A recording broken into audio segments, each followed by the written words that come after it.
Assalamualaikum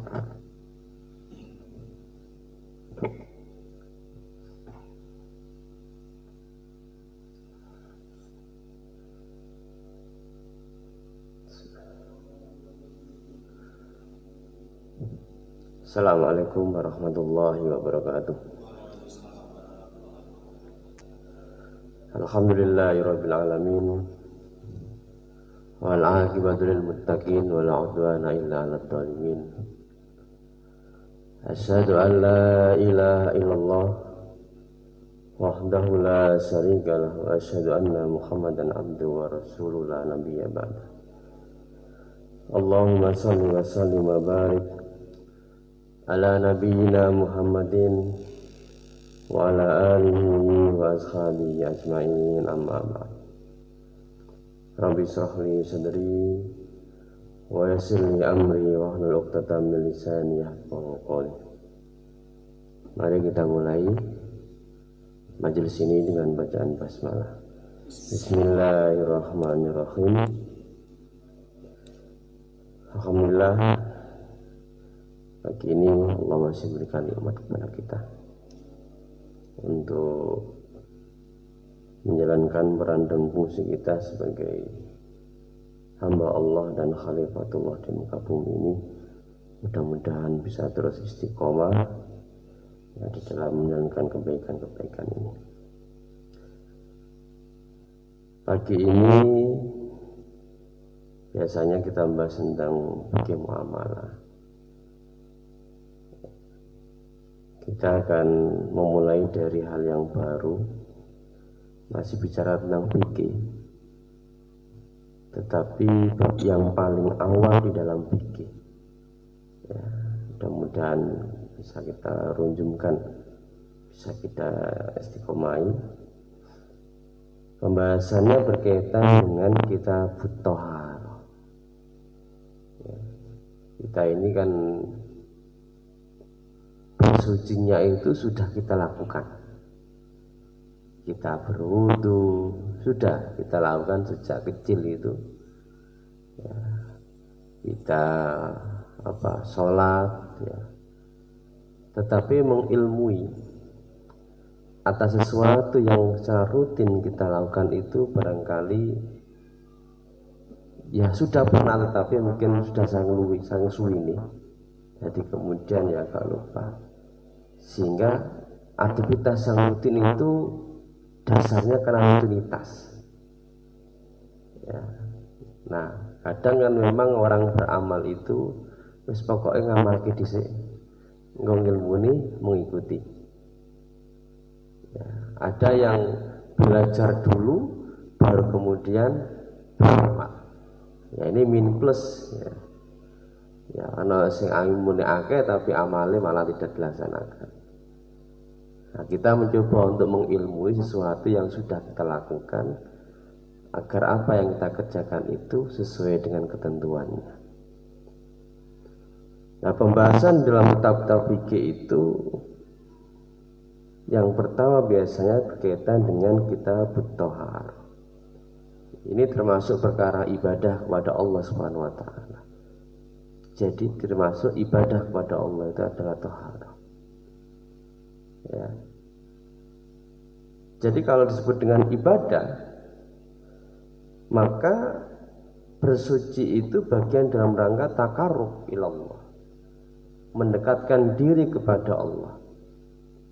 Bagaimana mungkin kita akan mendekatkan diri kepada Allah sementara kita dalam keadaan hadas misalnya, kita dalam keadaan kotor. Ya. Maka ketika kita hendak taqarrub ilallah sebagai bentuk ubudiyah kita, penghambaan kita, maka di antara perkara yang harus kita lakukan itu adalah dengan bersuci terlebih dahulu. Misalnya tentang pakaian, wasiyabaka fatahhir, dan pakaianmu bersihkanlah. Ya. Jadi taqarrub ilallah bimtisali awamirihi, dengan melaksanakan perintah-perintahnya. Karena ini ibadah, ya harus sesuai dengan ketentuannya. Gak boleh kita mengada-ada. Ya, kalau ibadah ya sesuai dengan ketentuannya. Maka prinsip dalam ibadah itu semuanya dilarang kecuali yang diperintahkan. Ya, ini prinsip dalam beribadah. Semua dilarang kecuali yang diperintahkan. Jadi kalau dalam ibadah cari ada nggak perintahnya. Kalau tidak ada perintahnya saya dilakukan, itu namanya mengada-ada. Mendekatkan diri kepada Allah, ya itu jelas harus mengikuti tuntunan dari Rasulullah SAW. Ya, menjauhi larangan-larangannya itu ibadah.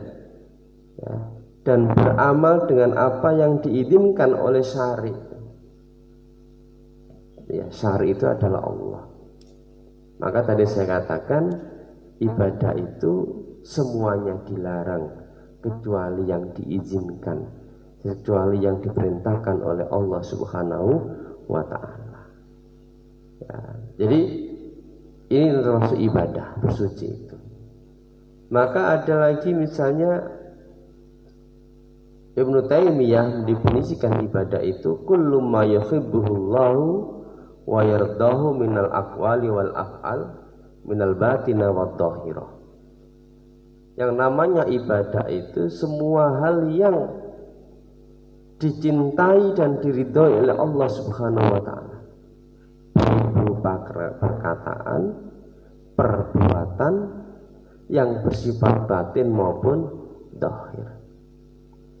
Ya, itu yang disebut dengan ibadah. Di semua perkara yang dicintai. Innallaha yuhibbut tawwabina wa yuhibbul mutatahhirin. Allah itu cinta kepada orang yang taubat, senang kepada orang yang kembali kepada Allah, dan Allah juga senang kepada orang yang bersuci. Al-mutatahhirin. Ya, Allah senang itu perkara yang dicintai oleh Allah, bersuci. Ya, baik dari sisi hadas misalnya gitu, maupun bersuci dalam hal yang berkait dengan najasun atau kotoran. Ya. Ini aspek ibadah. Ya. Jadi kalau dikatakan toharo itu adalah perkara yang berkaitan ibadah kepada Allah Subhanahu Wa Taala. Nah, dalam pembahasan kitab toharo ini ada beberapa masalah. Ya, ada 10 bab. Ya, yastamilu ala asrati abwabin, mencakup 10 bab. Ya, bab pertama ini berkaitan dengan hukum-hukum toharoh, hukum-hukum bersuci, ya, pentingnya bersuci dan pembagiannya seperti apa. Toharoh itu perkara yang penting di dalam Islam, karena ini bagian dari saya katakan at-taqarrub ilallah. Upaya mendekatkan diri kepada Allah itu harus dengan cara mensucikan diri kita, baik pakaian maupun badan kita, baik yang khisi, ya khisi itu yang terindrani, yang nampak karena kena najis, baik najis kencing maupun najis yang lainnya, atau yang hukmi, ya hadas besar maupun hadas kecil. Ya. Jadi harus dibersihkan, ya. Sehingga kemudian dalam perkara-perkara ibadah sholat misalnya dikatakan bersuci itu miftahus sholat, bersuci itu kuncinya sholat. Ya, jadi namanya kunci itu mesti selalu di depan, ya, untuk membuka. Ya, sehingga ketika kita tidak atau belum membuka, maka kita belum bisa masuk ke rumah itu. Begitu juga ketika kita hendak sholat. Ya, ketika kita hendak sholat, maka yang harus didahulukan adalah bersuci terlebih dahulu. Maka dikatakan as-sholatu wa at-taharatu ya miftahus sholat. Bersuci itu adalah kunci dari sholat. Bahkan perkara yang sangat ditekankan dalam ibadah itu ada yang namanya rukun, ada yang namanya syarat. Oke. Ada yang namanya rukun, ada yang namanya syarat. Apa bedanya? Rukun itu perkara yang harus ada di dalam perbuatan itu namanya rukun. Sehingga kalau tidak ada salah satunya maka tidak sah ibadah kita. Misalnya ini, rukun dari sholat itu yang pertama nopo? Ada yang mengatakan niat, ya, Syafi'iyah mengatakan niat itu masuk dalam kategori rukun. Niat itu bukan dari rukun. Kemudian takbiratul ihram. Ngangkat tangan termasuk bukan? Tidak kan, termasuk kan? Jadi kalau orang itu misalnya ucap Allahu Akbar tanpa mengangkat tangan, sah bukan sholat itu? Sah. Ya. Tapi kalau ada orang yang ngangkat tangan tanpa mengucap Allahu Akbar, maka tidak sah. Itu rukun, ya, membaca Fatihah. Sehingga kalau hal-hal tadi itu tidak dilakukan ketika sholat maka tidak sah. Ya, ruku, sujud, dan gitu. Nah, sebelum itu dilakukan maka itu yang disebut dengan syarat. Sebelum masuk kepada niat mau sholat, ya, takbiratul ihram, ya, membaca Fatihah, maka harus ada sesuatu yang harus dilakukan. Apa itu? Bersuci.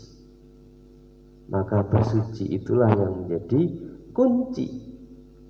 Sesuatu yang menjadi sah dan sempurna karena sebab sesuatu yang lain, maka sesuatu itu menjadi wajib hukumnya.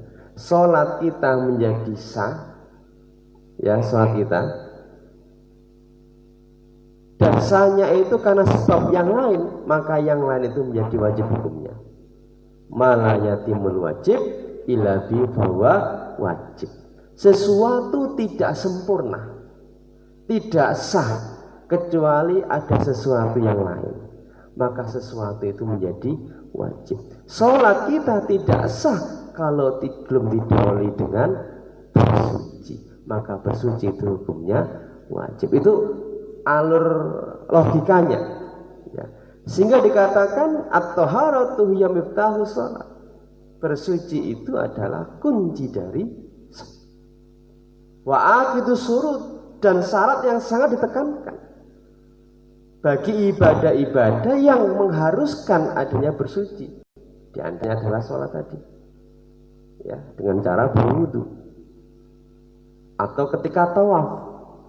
Walaupun ada pendapat ya tidak harus berwudu, bersuci itu bukan bagian dari syarat. Sehingga ketika ada yang batal misalnya gitu nggih, ketika tawaf, ya, maka tidak perlu dia bersuci, dilangsungkan saja.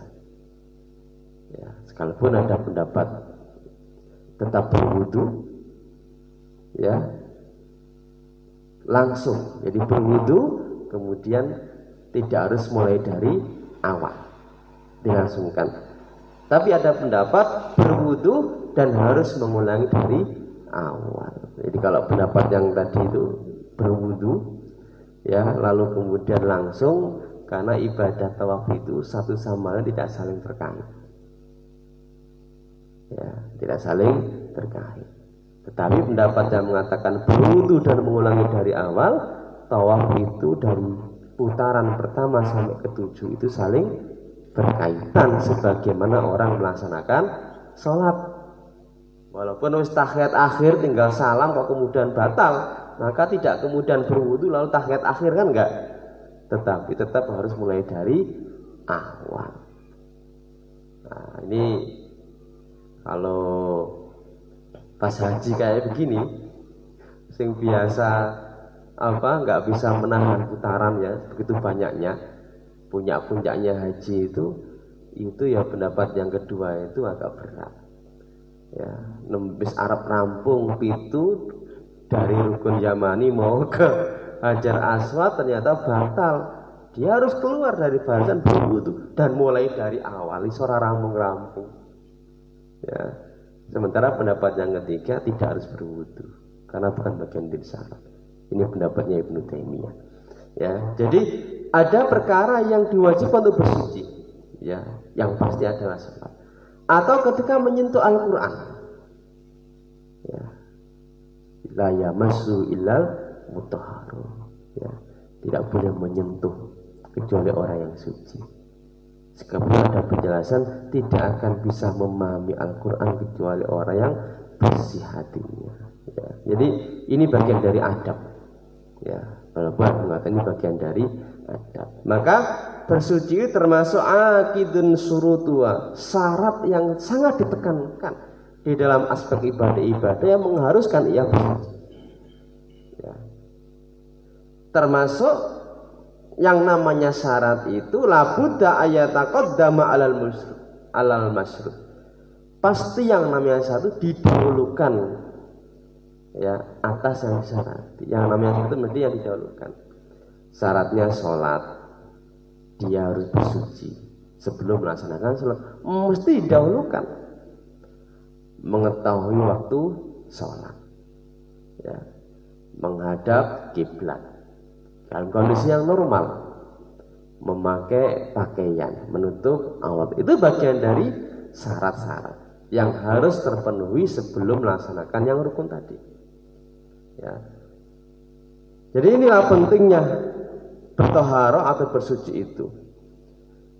Di dalam riwayat Bukhari Muslim, Rasulullah bersabda, la tuqbalu sholatu man akhdasa hatta yatawadda. Tidak sah atau tidak diterima sholat bagi orang yang hadas sampai ia berwudu. Di sini pentingnya kita mengilmui itu. Ya, wong tidurnya saja orang alim itu tetap lebih baik daripada ahli ibadah yang tanpa ilmu.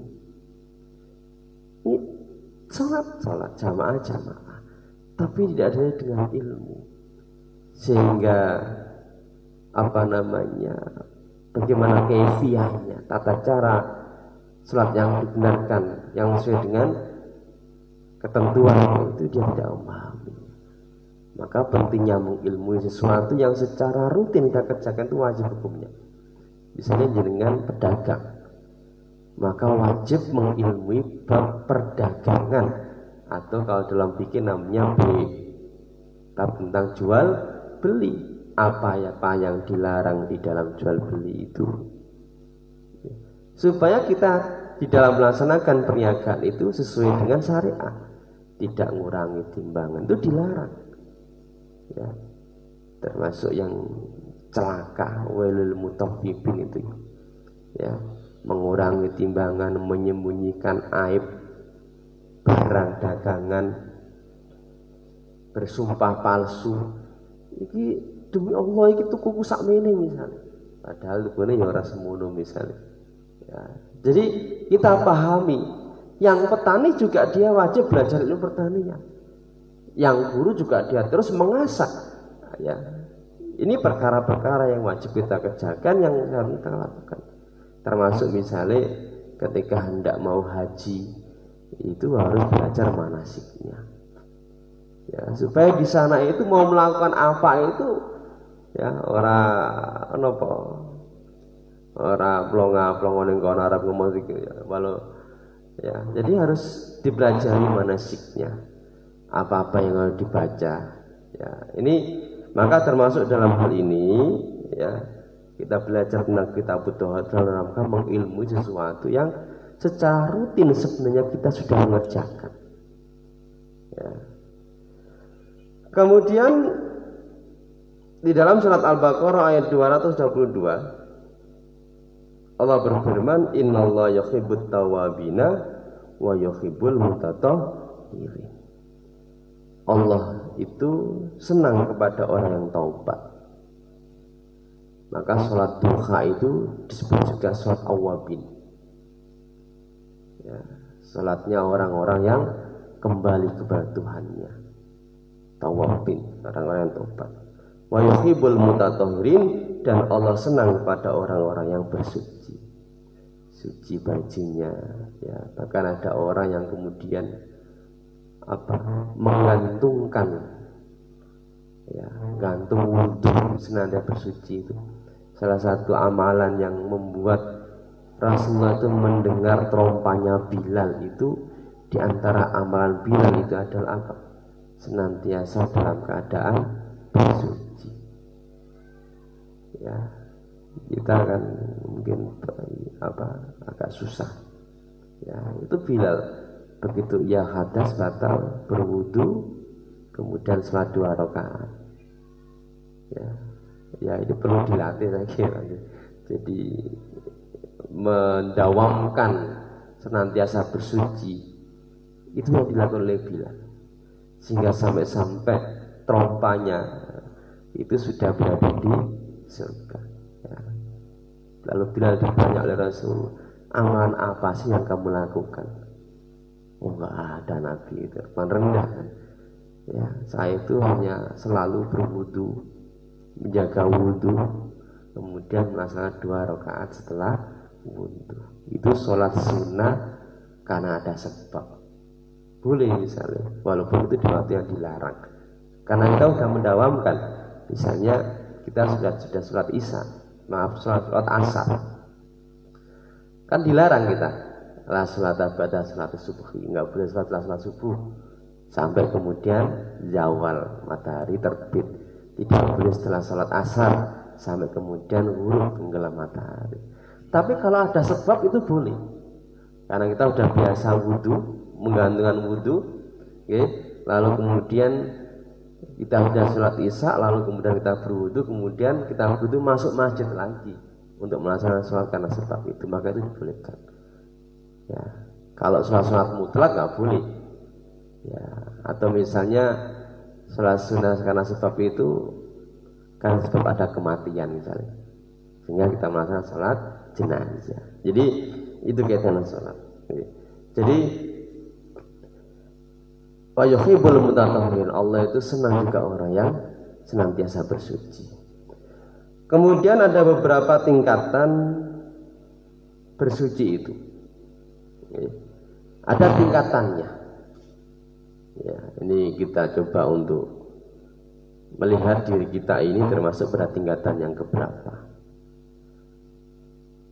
Tingkatan yang pertama adalah tadhhirud dhahir, membersihkan yang dhahir, minal akhdasi wal anjas, dari yang najis dan khadas. Ya, itu yang dhahir. Ya, jadi dhahirnya itu bersuci itu yang membersihkan sesuatu yang nampak. Misalnya ketika kita mau berwudu, itu kita membersihkan hadas, ya, atau membersihkan kotoran. Ya, itu dhahirnya begitu. Itu tingkatan yang rendah. Ya, kita berkumur-kumur. Ya, maka umumnya kalau kita tidak memahami ini, seolah-olah wudu itu hanya ritual yang berkaitan dengan aspek yang dhahir saja, membasuh tangan, ya, kemudian berkumur-kumur, istinsak, seolah-olahnya itu saja. Sebagaimana orang berpuasa, seolah puasa itu hanya menahan makan, minum, dan berhubungan badan. Tapi kalau kita belajar, tentunya tidak hanya itu. Ada hal lain yang lebih ketimbang sekedar menahan yang 3 tadi itu. Termasuk bersuci, tidak sekedar mensucikan yang dhahir saja, tetapi apa? Tadhhirul jawarih minad dunubi wal asa, mensucikan anggota badan dari perbuatan dosa dan tercela. Ya. Jadi hakikat berwudu kita itu tidak sekedar yang dhahir saja, tetapi membersihkan anggota badan kita dari perbuatan dosa dan tercela. Misalnya ketika kita membasuh tangan kita itu, biar jadi tangan kita itu ada dosa. Ya, dosa nyelentik anak apa misalnya gitu. Ya. Maka itu dibersihkan. Sehingga kita pernah membahas bahwa dosa itu akan berguguran dengan tetesan yang terakhir. Sampai-sampai ada ulama yang mengetahui orang ini baru melakukan apa. Itu karena ya wudhu orang dulu, wudhu ya. Tempat wudhu orang dulu itu kan bak besar nih kan ya, bak, sehingga kemudian tetesannya itu masih ya, sehingga ada ulama yang ketika kasaf itu tahu orang ini baru melakukan apa. Jadi kan dosa itu menetes sampai kepada air, tetesan air yang terakhir itu, sela-sela kuku itu ya. Jadi hakikat wudhu itu gitu, kita membersihkan dosa-dosa yang kita lakukan. Begitu pula ketika kita berkumur-kumur, ini yang paling banyak ini, lisan ini. Hakikatnya kita membersihkan dosa lisan. Tidak sekedar berkumur-kumur menghilangkan bau misalnya, tidak. Tetapi membersihkan dosa lisan ini. Sehingga kemudian tadi saya katakan ada orang yang tahu bahwa orang ini baru melakukan dosa apa. Ya. Karena dia mengetahui hal itu, kemudian supaya ditutup saja. Nggak penting orang bisa mengetahui orang melakukan dosa apa dengan melihat setelah dia wudhu, supaya ditutup ya. Jadi orang hebat itu orang yang tidak mengetahui akan hal-hal seperti itu ya. Sekarang kan ngerti dosane misalnya gitu, seneng ya, justru kau nutup itu ya, ditutup saja, nggak butuh itu ya, karena saya menjadi tahu aib orang ya. Bisa jadi ketika ada orang yang tahu itu ya, aibnya yang kemudian diungkap ya. Maka kalau kita ini aib kita masih ditutup oleh Allah, kita bersyukur ya. Jadi kita bersyukur kepada Allah Subhanahu wa taala. Jadi tingkatan yang kedua, tidak sekedar membersihkan, tetapi apa? Dosa dan perbuatan-perbuatan tercela itu disucikan. Ya, jadi telinga kita itu disucikan. Ya, jadi untuk mendengarkan hal-hal yang tidak baik disucikan. Ya, hidung. Loh, hidung itu ada potensi dosanya loh. Nah, potensi hidung ini. Misalnya kita ini ya, naik bis misalnya gitu kan, bareng-bareng ana wong sing panjene ya ora atus ya, mungkin baru habis kerja muang kan tercium nih, ana sing tegel ngomong langsung mambu mas sampeyan misalnya gitu kan, lisan lagi kan, ana sing dibatin orang ngomong tapi mau jane ya arep pindah iku piye misalnya gitu. Itu termasuk dosa. Ya. Hidung itu ada potensi dosa itu. Ya. Maka tingkatan yang ketiga, tadhirul qulub minal akhlaqil madmumah warrada'il.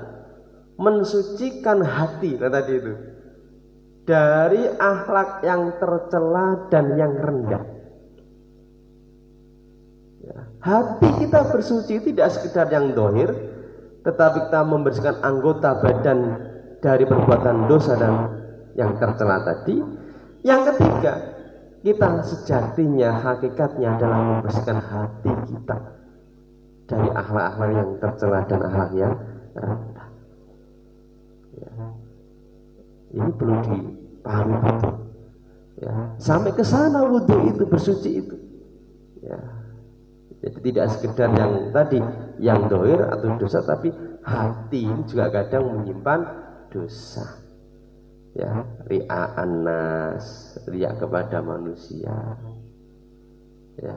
Kemudian hasad menjadi hasud ya, iri dengki, itu juga perbuatan hati, itu harus dibersihkan.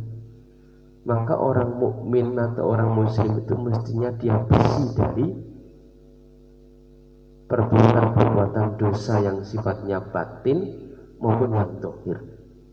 Kenapa? Karena setiap hari selalu berwudu Ya, kita ini sehari 5 kali sholat.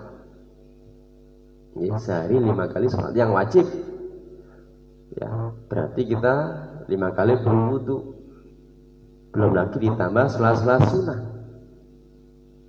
Ya, mestinya seorang muslim itu dia terhindar dari perkara-perkara yang Allah tidak cinta dan Allah tidak ridha. Kenapa? Karena di dalam dirinya sudah bersih, dibersihkan terus. Ya. Dosa-dosanya berguguran sampai kepada tetesan air yang terakhir. Ini tingkatan yang ketiga. Tingkatan yang keempat, tadhhirus sir immasyaallah, mensucikan yang sir, lebih sir lagi, lebih rahasia lagi daripada hati tadi itu, immasyaallah, dari sesuatu selain Allah Subhanahu wa taala. Dan inilah huwa al-ghayatul qaswah, tujuan yang paling jauh itu membersihkan dari hal itu. Tujuan puncak dari seluruh aktivitas seorang muslim illa ibtigha'a wajhi rabbil a'lah wala sawfa yardah, kecuali untuk mengharapkan wajah Allah atau ridha Allah yang paling tinggi, wala sawfa yardah, dan akan disempurnakan ridhonya. Itu tujuan puncak kita, tidak ada yang lain.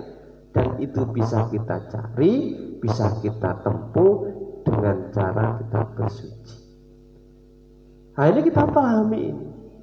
Jadi kita berwudu itu tidak sekedar tadi membersihkan tangan dari hadas dan kotoran, tetapi ditingkatkan.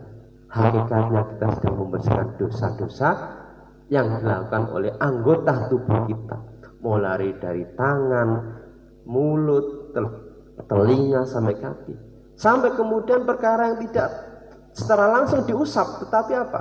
Hati kita. Ya, dan yang paling jauh adalah membersihkan yang sir. Sir itu artinya rahasia, immasyaallah, dari sesuatu selain Allah Subhanahu wa ta'ala. Maka toharo itu, bersuci itu ada yang bersifat maknawi, ada yang bersifat hissi. Ya, bersuci secara maknawi itu apa? Tadi taharatul qalbi minasyirki wal ma'asi. Ya, wa kullu maron alaihi, membersihkan hati. Ya, tahara maknawi tadi itu membersihkan hati dari perbuatan syirik, perbuatan maksiat, dan setiap yang mengotori hati. Kan hati itu bisa berkarat. Ya, sebagaimana besi itu bisa berkarat ketika kena hujan. Ya. Maka bersuci yang paling penting, ya, wa ya ahammu minat taharatil badan. Bersuci secara maknawi itu, yang paling penting ketimbang bersuci secara badan. Bagaimana mungkin kita suci badan tapi hatinya kita kotor? Maka seringkali saya sampaikan, akhlak itu kan perwujudan dari sesuatu yang ada di dalam hati kita. Ya, akhlak itu perwujudan dari sesuatu yang ada di dalam hati kita. Nek hatinya bersih, hatinya baik, maka yang mewujud itu mesti baik. Ya, maka bersuci maknawi itu lebih penting daripada bersuci secara badan. Ya, maka berimbanglah kita, ya. Ya, kita pahami, ya, ini mengilmui itu. Okay. Wala yatahaqqaqu wala yumkinu an tatahaqqaqa taharatul badni ma'a wujudna syirki. Maka tidak mungkin mewujudkan bersihnya badan jika masih terwujud syirik, masih terwujud kemaksiatan-kemaksiatan yang dilakukan oleh hati. Ya, maka seringkali dikatakan bersih jasmani dan rohani. Jasmaninya bersih dan rohaninya juga bersih dari perkara-perkara yang dilarang oleh agama. Ya. Maka dikatakan di dalam satu ayat surat At-Taubah, innamal musyrikuna najasun. najis di sini bukan dari sisi bajunya, bukan dari sisi badannya. Yang najis itu adalah akidahnya. Ya. Maka ini namanya at-taharatu ma'nawiyah. Pembagian yang pertama, at-taharatu ala qismaini. Yang kedua, at-taharatu khisiyah. Mensucikan khisyi, sesuatu yang terindrahi. Ya, ada yang hanya badan saja, ada yang badan, pakaian, dan tempat. Ya, ini berkaitan dengan pembagian-pembagian bersuci. Jadi jamaah rahimakumullah, berkaitan dengan taharah ini penting untuk terus kita pelajari walaupun sudah kita kerjakan. Ya, kita sudah jauh sekali bicara tentang akhlak dan macam-macam, tetapi di antara perkara agama yang penting juga, yang paling dasar itu juga perkara tentang bersuci. Islam itu kan cakupannya ada akidah, ada syariah dan akhlak. Ini berkaitan dengan syariah, berkaitan dengan tata cara bersuci dan lain sebagainya. Insya Allah pembahasan kita tentang bersuci ini ada beberapa pembahasan. Di sini dikatakan ada 10 bab ya berkaitan dengan ini. Mudah-mudahan diberi istiqomah oleh Allah Subhanahu wa taala. Mohon saya kira itu dulu. Ada yang mau tanyakan gitu? Assalamualaikum warahmatullahi wabarakatuh. Waalaikumsalam. Amin. Amin. Pertanyaan Pak Ustaz yang berkaitan dengan sholat.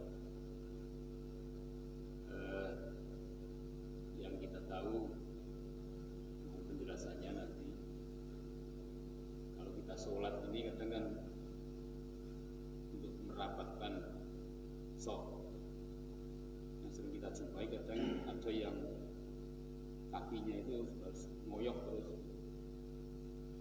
Apakah itu menjadi satu syarat atau berhenti? Kadang-kadang kita juga batin sholatnya untuk ngoyok sikile. Nah, kita yang di sebelahnya yang saya dengan tempel, kadang mereka masa sampai nginjek sampai gitu. Jadi kita akhirnya jadi kurang konsen dengan sholat kita, dan mudah-mudahan yang beliaunya juga tidak. Yang kedua, masalah kita mengancam ketika at-tahiyat. Kalau untuk kita at-tahiyat itu ada beberapa yang diterang desa ngerungi at-tahiyat ini pas at-tahiyat itu ngacung berkata Muhammadiyah. Ada persepsi seperti itu. Ada hati-hati asyhadu alla ilaha illallah, ada NU. Padahal enggak ngacung pun katanya enggak apa-apa lah. Mohon penjelasannya. Mencari atau yang muter-muter juga ada. Mohon penjelasan. Dua pertanyaan itu apakah ada hadisnya atau dasarnya itu?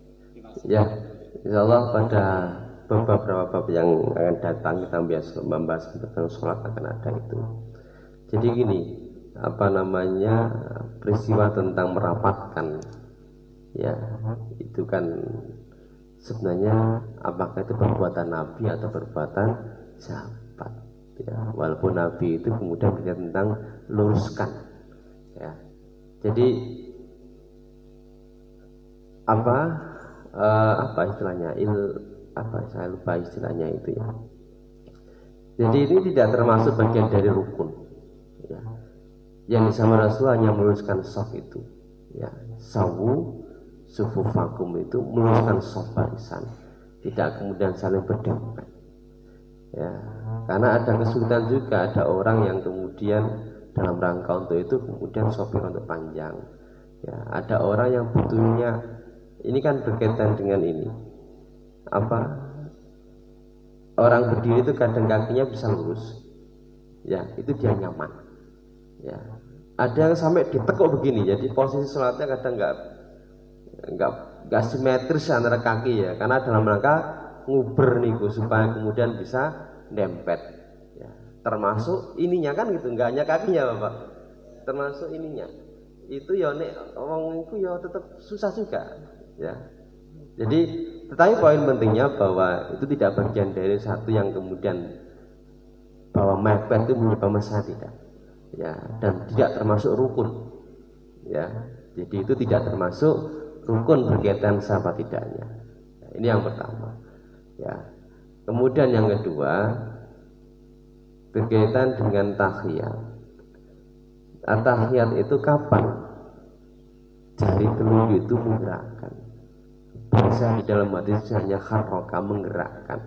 Sehingga ada menggerakkan itu ya digerakkan terus. Ya, jadi menggerakkan kan dari posisi begini kan, kemudian begini. Ya, cara nyudingnya saja itu bisa bermacam-macam. Ono sing begini. Ya, ada yang begini saja. Nah, ada yang membentuk huruf ini 36. Ya, riwayat yang saya pahami, yang saya baca itu membentuk huruf 36. Gini kan 36. Ya, ini 3. Ya, ini. Ya, 30 apa? 36 ya, 36. Ya, jadi ada yang seperti itu. Jadi posisinya begini. Ya, tapi ada juga digenggam, ada yang biasa saja. Kapan digerakkan itu? Bahasa hadisnya hanya mengatakan harokah, menggerakkan saja. Ya, ada yang menggerakkan pas at-tahiyatulillah. Itu juga betul.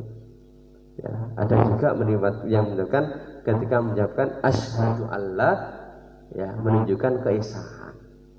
Ya, dan digerakkan, ya, artinya karena redaksinya hanya bahasanya menggerakkan itu ya, kemudian menghasilkan beberapa aplikasi atau perwujudan dari amal itu.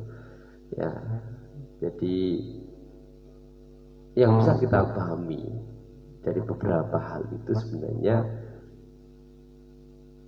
kita kalau dalam paham, ya, masing-masing orang kan punya paham agama, dan itu juga sudah didasarkan kepada guru-guru mereka, didasarkan kepada dalil yang mereka pahami.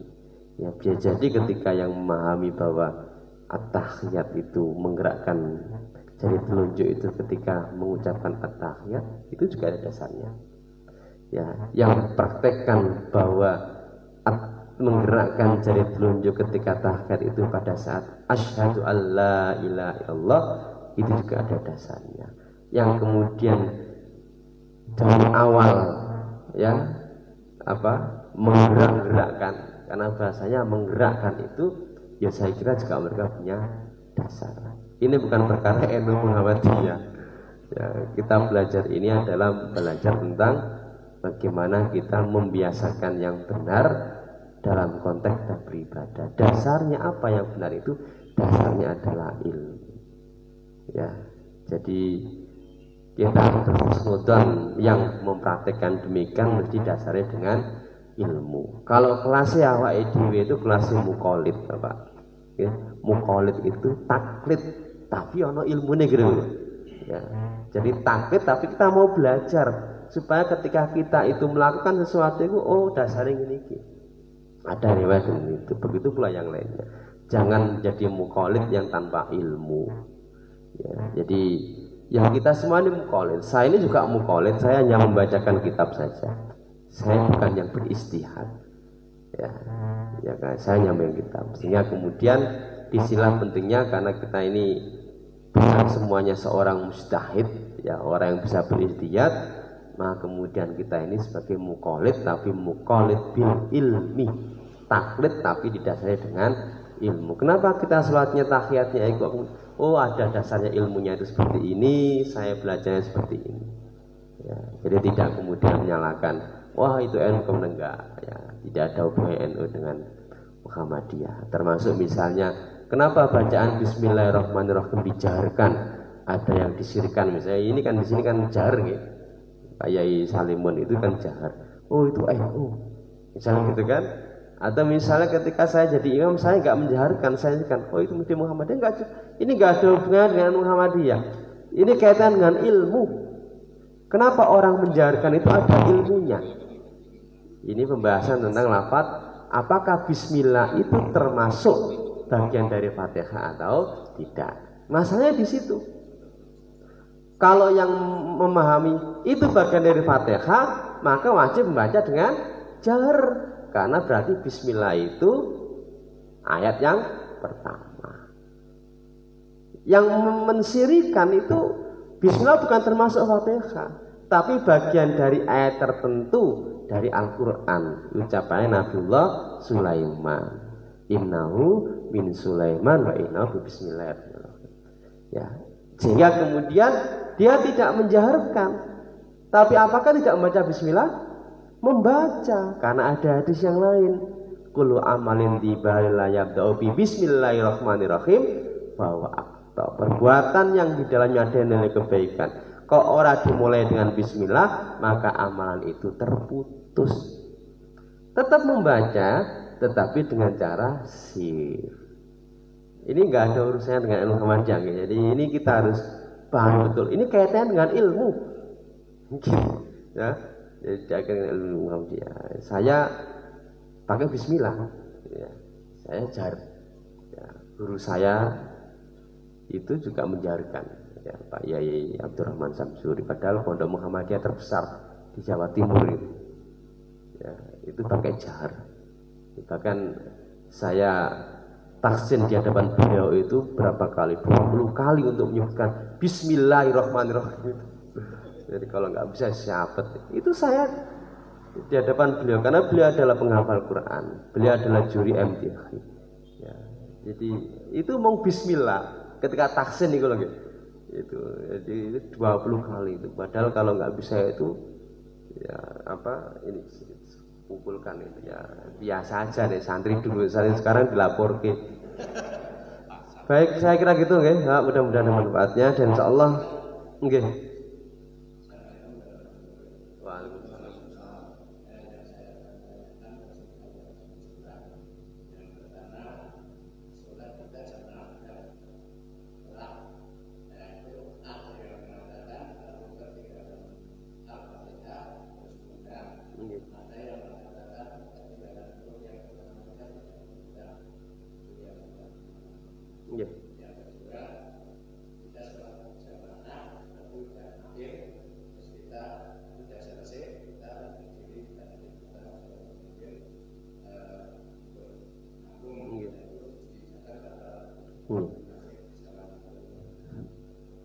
Kata Rasulullah, idza adrakta ruku'an faqad adrakta raka'atan. Nek menjumpai ruku, maka sudah dianggap mendapatkan satu rakaat. Berarti kita kan tidak membaca Al-Fatihah. Memang Al-Fatihah itu ulama-ulama Syafi'iyah menganggap bahwa sebagai rukun. Sehingga kalau tidak membaca, maka tidak sah salatnya. La sholata liman lam yaqra bi Fatihatil kitab. Tidak sah salat yang tidak membaca Al-Fatihah. Itu dalil. Ya, dan ini yang dipegangi oleh ulama-ulama Syafi'iyah. Sehingga tetap saja harus membaca Al-Fatihah, termasuk makmum. Ya, makmum itu tetap harus membaca Al-Fatihah. Nah, bacanya kapan? Karena kalau kita membaca bersamaan dengan bacaan imam, ada ayat yang mengatakan idza qara'tal qur'ana fastami'u lahu wa ansitu la'alakum turhamun. Nek ada dibacakan Al-Qur'an, ya, maka dengarkan. Kalau makmum membaca itu berarti enggak mendengarkan. Ya, ngomong diri. Ya, itu kita berarti menyelisih ayat ini. Sehingga kemudian ulama Hanafiyah, Fatihah bukan termasuk rukun. Ya. Yang masuk rukun adalah membaca Al-Qur'annya. Al-Quran, Fatihah termasuk Al-Quran. Jadi kalau langsung kulhu itu ya nggak apa-apa. Ini ulama Hanafiyah, tapi tidak umum di Indonesia, ya. Tetapi kalau mengacu pada ayat hadis tadi itu, nek mendapati ruku, maka sudah dianggap mendapat satu rakaat. Maka ketika kita masbuk, ya, posisi imam itu sudah mau ruku, maka kita harus takbir dengan sempurna, aja mengujuk langsung ikut ruku, boten. Tetap takbiratul ihramnya dengan sempurna. Baru kemudian kita ikut ruku. Bagaimana kalau kemudian kita bertakbir Allahu Akbar, ternyata makmumnya sudah i'tidal, berarti kita belum mendapatkan satu rakaat. Karena kita tidak mendapatkan rukunya. Jadi ketika kita itu masbuk, kemudian apa posisi imam, kita ngikuti, tetapi dipastikan bahwa kita takbiratul ihramnya harus sempurna. Tidak kemudian langsung ikut duduk saja, enggak, tetap harus sempurna, baru kemudian kita mengikutinya. Kalau kita mendapati ruku, kita sudah mendapat 1 rakaat, tidak perlu menambahnya. Ya. Yang kedua, bagaimana kalau kemudian kita ini sudah masbuk? Ada orang yang masbuk ya, kita ya masbuk, ono sing masbuk mana gitu kan. Jadi walaupun kita mendapati imam itu sudah tahiyat akhir, tetap kita dianggap sholat jamaah. Ya, walaupun kita baru hanya mendapati tahiyat akhir dari imam. Ya, jadi tadi tetap takbiratul ihramnya harus sempurna. Lah bagaimana kemudian kita ini kan masbuk, kurang 2 rakaat misalnya gitu nggih. Kita sholat isya, ya, kita mendapati imam sudah selesai dan kita dapat 2 rakaat. Nah, ada yang masbuk yang menjadi imam, kemudian kita ditemplek. Ya, karena kita sudah dapat 2 rakaat berarti kan harus sir saja. Tetapi ya, ketika kita memberikan isyarat takbir, itu juga harus jaharkan supaya makmumnya itu bisa dengar. Tapi kalau misalnya kita mendapati imam itu baru 1 rakaat, imam selesai, maka bacaan rakaat yang kedua harus dijaharkan. Ya, jadi kira gitu ya. Ya makanya kalau kan biasanya begini, ada sama-sama masbuk ini, sama-sama masbuk, kemudian sudah selesai imamnya, ya orang ini kan harus melanjutkan ini yang masbuk ini. Lalu kemudian ada salah satu di antara itu masuk ke belakang, enggak usah kayak gitu. Ya.